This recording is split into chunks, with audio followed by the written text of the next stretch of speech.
আর তারা সে বিদেশে গিয়ে আরো আল্লাহ আল্লাহ রাসূল কিনে কটূক্তি করছে।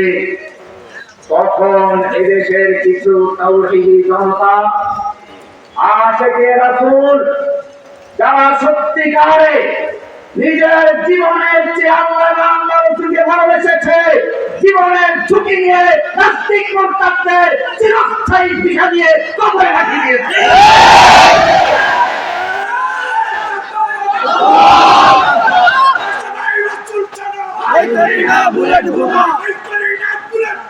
আমরা সবাই রাসূল ছাড়া আরেকবার হাতিয়ার সফল হোক।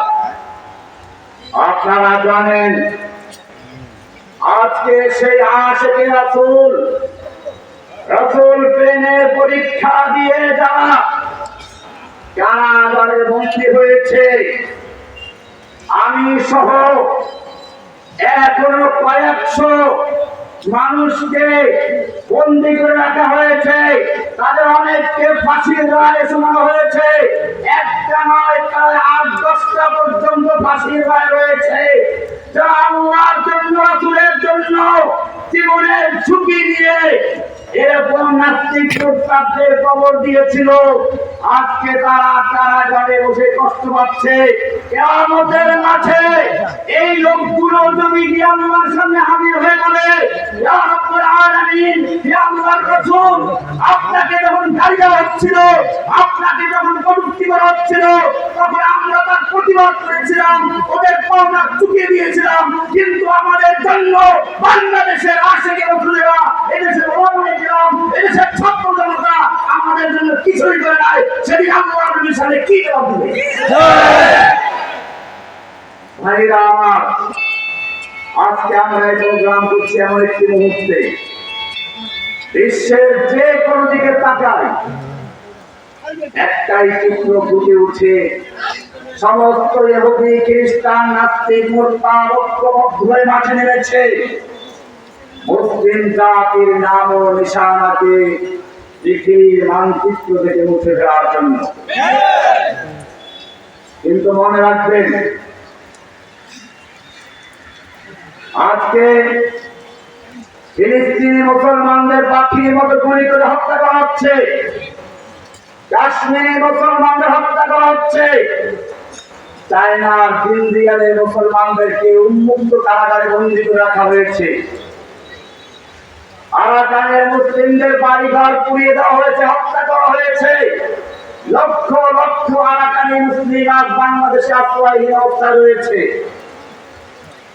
চতুর্দিক থেকে ফরিয়াদ চলছে, বাংলাদেশের কারাগার বিরুদ্ধে আওয়াজ আসছে। কোরআন বলছে, ওয়ামা লাকুম লা তুকাতিলুনা ফী সাবিলিল্লাহ ওয়াল মুস্তাদআফিনা মিনার রিজালি ওয়ান নিসাই ওয়াল বিলদান الذين يقولون ربنا أخرجنا من هذه القرية الظالم أهلها واجعل لنا من لدنك وليا واجعل لنا من لدنك نصيرا। আল্লাহ তাআলা বলছেন, ওয়ামা লাকুম, তোমাদের কি হলো ওহে আশিকে রাসূলেরা, ওহে বাংলাদেশের তাওহীদি জনতা, ওয়ামা লাকুম, তোমাদের কি হলো, লা তুকাতিলুনা ফী সাবিলিল্লাহি, তোমরা আল্লাহর রাস্তায় যুদ্ধ করছো না, লড়াই করছো না।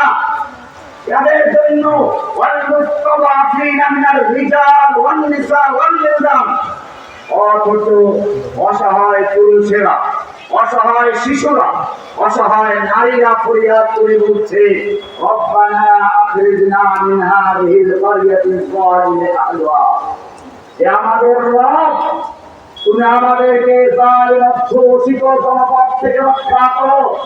ওয়াজআল লানা মিন লাদুনকা ওয়ালিয়া, আমাদের জন্য তোমার পক্ষ থেকে পাঠাও নিষ্ঠবান নেতা, আমাদের উদ্ধারকারী।